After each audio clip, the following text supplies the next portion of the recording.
tertarik kepada beliau untuk menjadi muridnya. Nah, singkat cerita, seorang kiai yang dari Mesir itu, dia ingin berangkat haji. Sudah mendaftar ke kafilah, gitu kan. Nah, pada saat detik-detik keberangkatan, ternyata dia ketinggalan kafilahnya.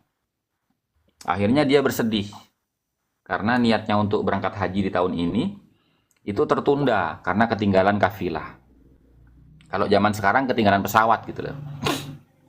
Lalu muridnya yang jin itu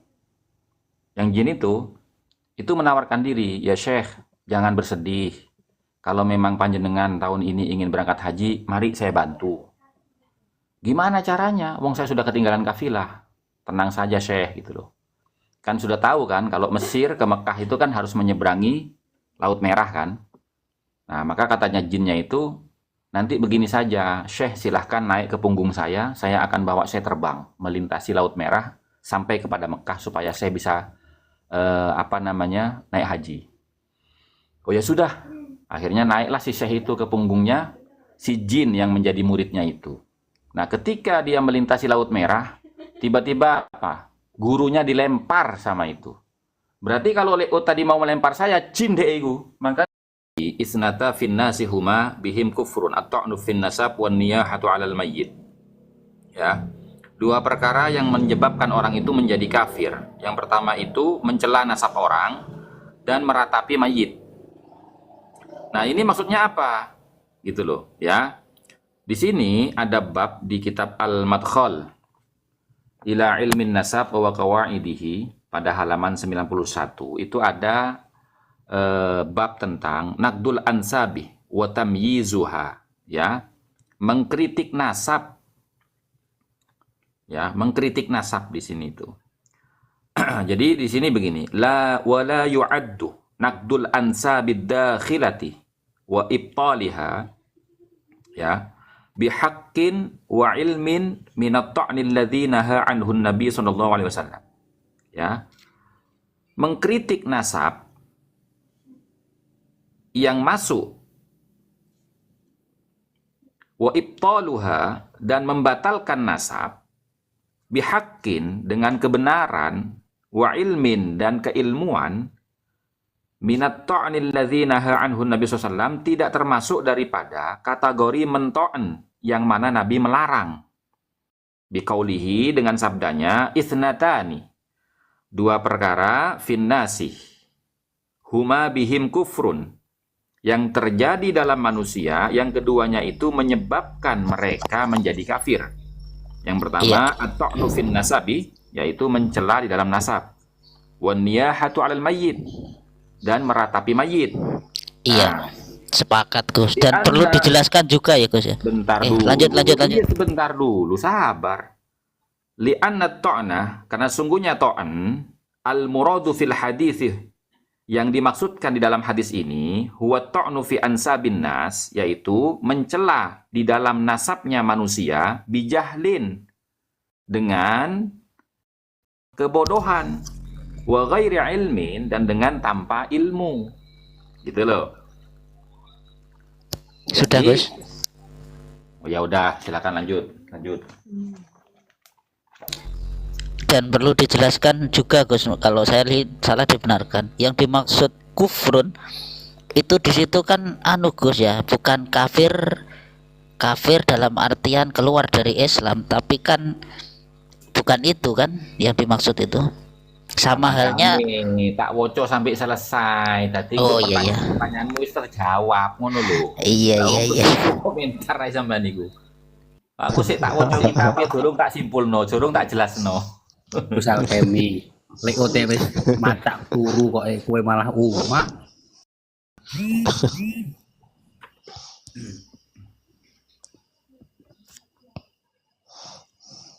Nah, kemudian di sini tuh ya. Di sini dijelaskan qala al-Hafidz Ibnu Hajar al-Asqalani at-ta'nu fil ansabi, ya, ay al-qadhu min ba'din nasi fi nasabi ba'din bighairi ilmin, ya, yang dimaksud dengan hadisnya Nabi tadi itu yaitu mencela dari sebagian manusia fi nasabi ba'din terhadap nasab sebagian yang lain bi ghairi ilmin, tanpa dilandasi keilmuan. Wa bawwabal Imamun Nawawi, dan Imam Nawawi itu telah membuat beberapa bab tentang masalah ta'an ini. Gitu loh. Ya. Babu tahrimit ta'ni fil ansabi tsabitati fi zahiri syar'i.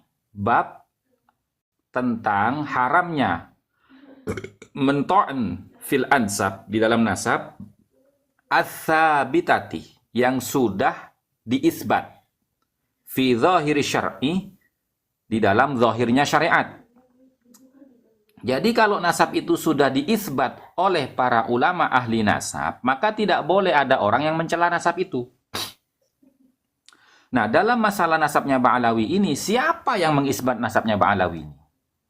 Bersambung kepada Alwi bin Ubaidillah yang kemudian diklaim sebagai putranya Ahmad bin Isa. Siapa? Kan tidak ada. Nah.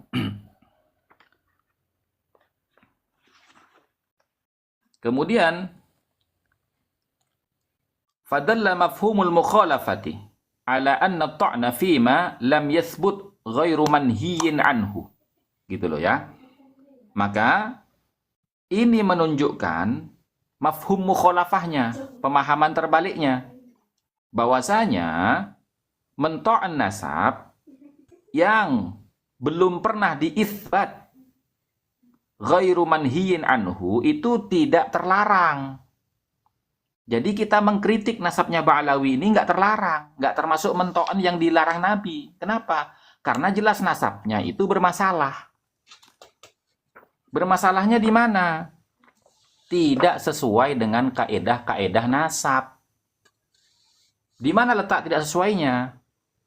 Satu, sumber-sumber yang dijadikan argumentasi oleh mereka atau oleh orang-orang yang mendukung nasabnya Ba'alawi itu adalah kitab-kitab yang sumbernya itu adalah Al-Burqatul Musiqah, dan juga Al-Burqatul Musiqah itu mengklaim mendapatkan sumber referensi dari kitabnya Al-Janadi. Yang jadi pertanyaan sekarang, kitabnya Al-Janadi sumbernya dari mana menyebutkan nama Abdullah, yang kemudian diasumsikan oleh Ali Asyakran sebagai Ubaidillah karena ditasghir, gitu loh.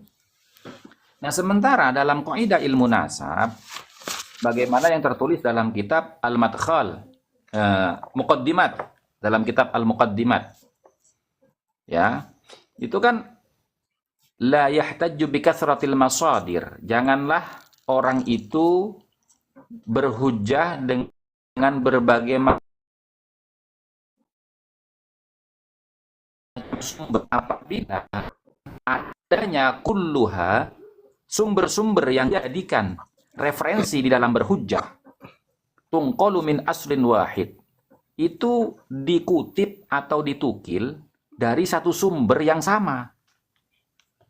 Kalau bicara Ubaidillah maka sumbernya Al-Burqatul Musiqah. Kalau bicara Abdullah maka sumbernya adalah As-Suluk fi Tabaqatil Ulama'i wal Muluk. Nggak ada lagi sumbernya itu. Jadi percuma membawa kitab-kitab yang banyak sekali kalau sumbernya hanya dari dua kitab itu.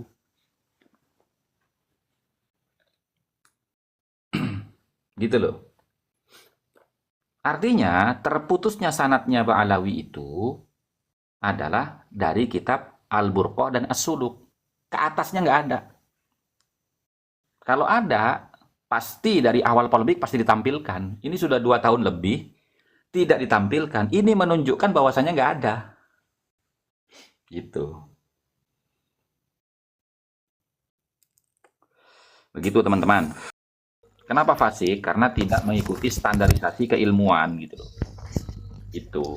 Kenapa kita begitu? Karena begini. Ini loh. Ya. Cindy mau ikut.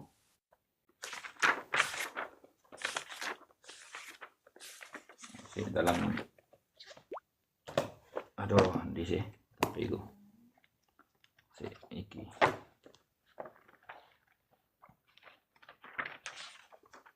Ini loh, ya. Eh,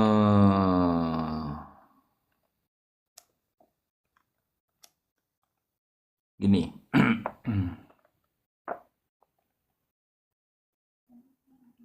Jadi fanahnu ummatun ma'muratun bitathabbuti min sihhatil ma'lumati wal khabar. Liqaulihi ta'ala fi muhkami kitabihil aziz, ya ayyuhalladzina amanu in ja'akum fasikum binaba'in fatabayyanu ila akhirih. Maka kami ini ummatun, fanahnu ummatun, maka kami ini adalah umat ma'muratun yang diperintahkan bitathabbuti untuk mencari kepastian min sihhatil ma'lumati, dari kebenaran pernyataan wal khabari, dan informasi. Liqaulihi ta'ala fi muhkami kitabihil aziz, karena ada perintahnya Allah Ta'ala di dalam kitabnya yang mulia, yaitu Al-Quran, ya ayyuhalladzina amanu in ja'akum fasikum binaba'in fatabayyanu. Wahai orang-orang yang beriman, apabila telah datang kepada kalian fasikun, orang yang tidak jelas status keilmuannya, binaba'in, dengan membawa kabar berita, fatabayyanu, maka klarifikasi dulu, cari dulu kepastian benar dan salahnya. Ya, kemudian wal isnadu, adapun sanad, ya, huwa silsilatur rawatih, yaitu mata rantai sanad periwayatan minal masdari, ya, dari sumber yang utama ilal mutalaqi, sampai kepada orang yang menerima khobar itu secara turun-temurun. Fa in kanu thiqatun, maka apabila adanya silsilah rawah itu atau mata rantai sanad periwayatan itu thiqatun, thiqah, sahhal khabar, maka telah benar informasi yang disampaikan. Gitu loh. Nah, jadi kalau kita tidak jelas sumbernya dari mana, maka kita tidak boleh berbicara seperti itu. Gitu loh. Nah, yang jadi pertanyaan sekarang, apakah mungkin Ibnu Samurah, As-Sakhawi, dan lain sebagainya itu mengisbat nasabnya Ba'alawi dengan tanpa silsilatur rawat, dengan tanpa membawa mata rantai sanad periwayatan? Berarti bukan an-nasabah kalau begitu. Gitu loh.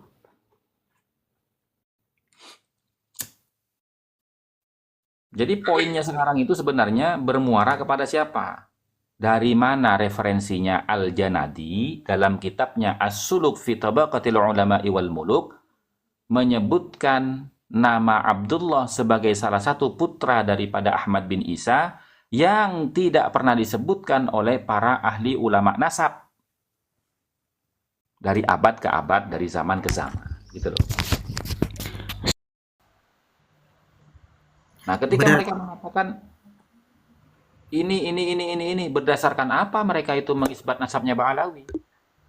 Nah, sampai detik ini mereka tidak bisa menjawab berdasarkan apa para ulama yang mereka klaim mengisbat nasabnya Ba'alawi itu ketika menyatakan nasabnya Ba'alawi sahih, berdasarkan apa? Gitu.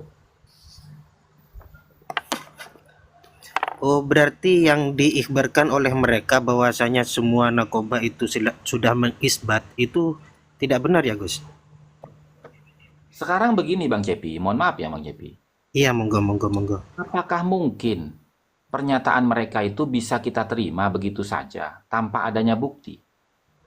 Ketika kita tanya, oke, semua nakobah menurut klaim kalian sudah mengisbat nasabnya Ba'alawi, buktinya mana?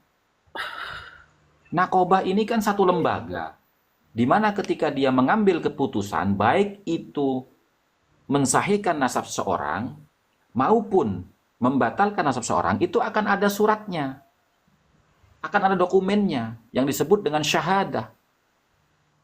Mana syahadahnya yang mengisbat nasab sampean? Kan mereka tidak punya. Bukti yang paling ringan saja yang bisa kita pahami bersama, setiap lembaga Robitotul Alawiyah, pencatatan keluarga Ba'alawi, itu mengeluarkan buku nasab, itu kan mereka tidak menyertakan stempel-stempel tanda tangan dari nakobah-nakobah yang lain yang kata mereka sudah mengisbat nasab mereka. Di situ bermakna Robitotul Alawiyah atau Maktab Daimi Robitotul Alawiyah itu tidak bekerja sama dengan nakobah-nakobah yang lain. Gitu loh. Coba sampean cari itu ya. Ketika Habib Novel Alidrus, ketika dia menunjukkan buku nasabnya, coba lihat itu stempelnya. Robitoh Alawiyah sendiri yang berdomisili Jakarta. Dan bandingkan dengan para ashraf, baik itu di Makkah, baik itu di Mesir, baik itu di Maroko, di Aljazair, dari kalangan Bani Hasan maupun Bani Husain. Lihat syahadah nasabnya. Itu pasti 13 nakobah induk di dunia internasional yang mewakili dari 130 cabang nakobah yang ada di dunia ini, semuanya menyertakan tanda tangan dan stempelnya. Kan selama 2 tahun ini mereka tidak pernah menunjukkan itu. Gitu.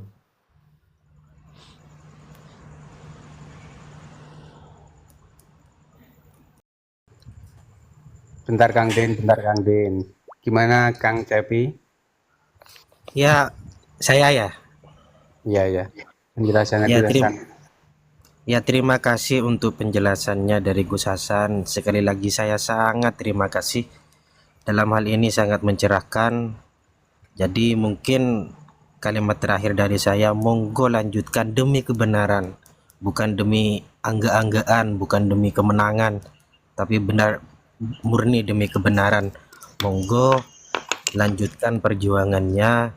Tapi mohon sekali lagi untuk teman-teman semua, untuk saudara-saudara saya semua se-Indonesia, se-Nusantara, tolong kalau ini sudah ada yang mewakili, yang kapasitasnya sudah mencukupi, artinya yang seperti Gus Hasan ini, tolong yang lain yang tidak, yang sebenarnya kapasitasnya itu hanya seorang pengikut, jangan sok-sokan jadi komentator biar nggak riuh kayak gini, saudara. Ya, Yakhlau ala nafsihi nasaban jadidan, maka dia mengangkat atas dirinya nasaban jadidan, nasab yang baru. Awil i'timadu, atau bersandar alal kashfi, terhadap pandangan mukasyafah. Kama fa'ala Ali bin Ubaidillah Asy-Syadzili As-Sufi, sebagaimana yang pernah terjadi kepada Ali bin Abdullah Asy-Syadzili As-Sufi pada tahun 656. Faqad idda'a annahu minal asyraf al-adarisah bina'an ala mukasyafatin ala mukasyafati ahadin ala mukasyafati ahadi suyukhihi lahu. Ya, berlandaskan pernyataan daripada kemukasyafahan salah seorang guru-gurunya. Gitu loh. Jadi pernyataan mukasyafah itu tidak bisa diterima kalau tidak ada data pendukungnya. Gitu loh. Itu.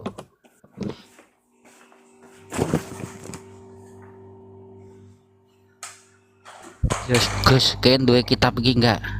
Apa? Sing Jauharus Safaf, tapi sing fi mana kibisyadatil asyraf, Jauharus Safaf. Abdurrahman bin Muhammad Al-Khatib yang JPEG itu loh, Gus. Belum punya saya. Soalnya cari di internet susah banget carinya itu. Nah, itu sampean Mau, udah Gus? nemu belum itu? Sudah Sa'adatu dong. Ali Alwi. Sudah dong. Mana? Tak kirim ya yang Jauharus Safaf dulu satu-satu. Masa suwengi ping pindho. Oh, sewengi pemilu apa nih saulan iki? Adalah kafir i'tiqadi. Bukan kafir i'tiqadi yang menyebabkan orang itu keluar dari agama. Tapi di sini itu maksudnya adalah kafir terhadap keilmuan. Iya, dan tapi coba itu mukibul itu. Nek memahami kuwi. Seolah kafir keluar dari Islam kan goblok. Mereka itu ngajinya ngaji teks. Makanya saya katakan, mereka itu mengatakan Wahabi itu tekstual. Ya toh? Berdasarkan teks, berdasarkan matan. Tidak menyelami makna dari kalimat per kalimatnya. Mereka menuduh orang Wahabi seperti itu. Sementara mereka menganggap dirinya Ahlus Sunnah wal Jamaah, tapi pola pikirnya kok kayak Wahabi. Nah iya, itu Gus Mukibin itu nek pas ngaji la in syakartum la azidannakum wa la in kafartum inna adzabi lasyadid. Itu paling maksudnya yuk keluar dari Islam Gus paling. Boleh tak Gus Hasan? Ya, Gus Hasan. Kalau orang belajar itu misalkan nggak tahu ya, itu dibilang Wahabi gitu cocok apa enggak Gus Hasan? orang belajar tapi nggak tahu gimana ya. Kan aku belajar sama mereka itu, tapi sering biasanya dipanggil Wahabi sama apa Dulawi itu. Sampean yang dikatakan Wahabi apa siapanya?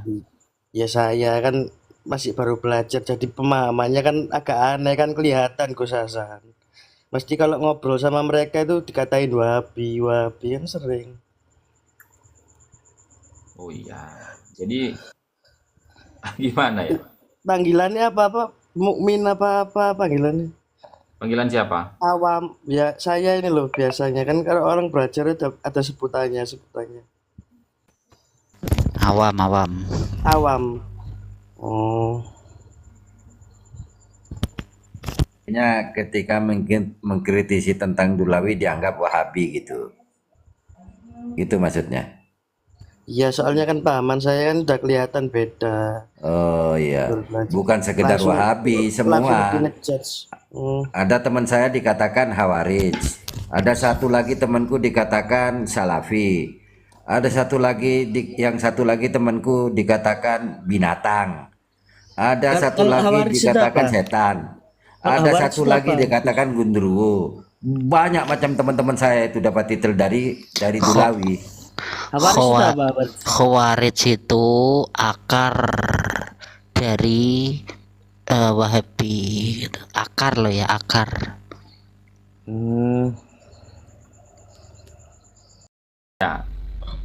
Doa itu menurut pandangan Al-Quran, hadis, dan juga para ulama, itu apa sih? Ayo.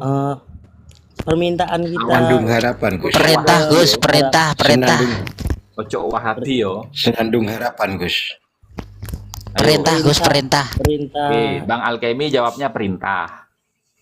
Iya, perintah. Senandung harapan. Nah, itu Bang Damar jawabnya senandung harapan. Ayo. Perintah Gus. Perintah menjalankan Ya, bisa geni podo karo Alkemi. Ayo, Leut. G. Bisa. Pakul. Ayo Pakul. Aku ndendekan aja jawaban ya Gus. Aku ngajak Buat apa-apa. Aku kekarepanku,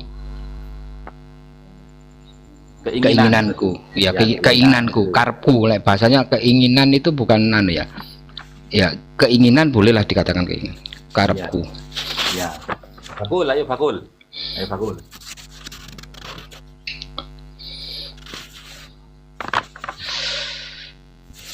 Penjaluan. Hah? Permintaan. Oh, permintaan, oke. Sampean tak apa jenenge? Tak ajak berpikir yo. Kira-kira mereka nang aku Wahabi ku bener apa enggak? Ya. Kanjeng Nabi ku dawuh. Kalimat doa itu kan sebenarnya kan berangkat dari firman Allah kan. Ud'uni astajib lakum. Ya kan? Ud'uni astajib lakum. Berdoalah kamu kepadaku, astajib lakum. Niscaya akan aku ijabah doamu, akan aku terima doamu. Itu kan. Nah, kemudian ada juga firman Allah, karena Al-Qur'an itu, ayat Al-Qur'an itu akan ditafsirkan maknanya oleh ayat Al-Qur'an yang lain. Allah mentafsirkan ud'uni astajib lakum dalam firman yang lain. La in syakartum la azidannakum wa la in kafartum inna adzabi lasyadid. Kalau kamu mensyukuri nikmatku akan aku tambah. Tapi kalau kamu kufur terhadap nikmatku, maka akan aku berikan azab kepadamu yang sangat pedih. Kanjeng Nabi dawuh, afdhalud doa alhamdulillah. Sebaik-baik doa itu adalah mengucapkan lafaz alhamdulillah. Lah alhamdulillah ini adalah ekspresi dari rasa syukur kita dalam bentuk kalimat. Nah, kemudian doa itu dalam perspektif bahasa itu maknanya adalah seruan. Seruan. Berarti ketika Allah mengatakan ud'uni astajib lakum, berdoalah kamu kepadaku, artinya apa? Berserulah kamu kepadaku, maka akan aku jawab seruanmu. Seruan apa yang diperintahkan Allah itu? Syukur. Doa itu bermakna syukur. Ayo, bukan permohonan, bukan permintaan, bukan perintah. Ayo, Gon. Ikut dalilku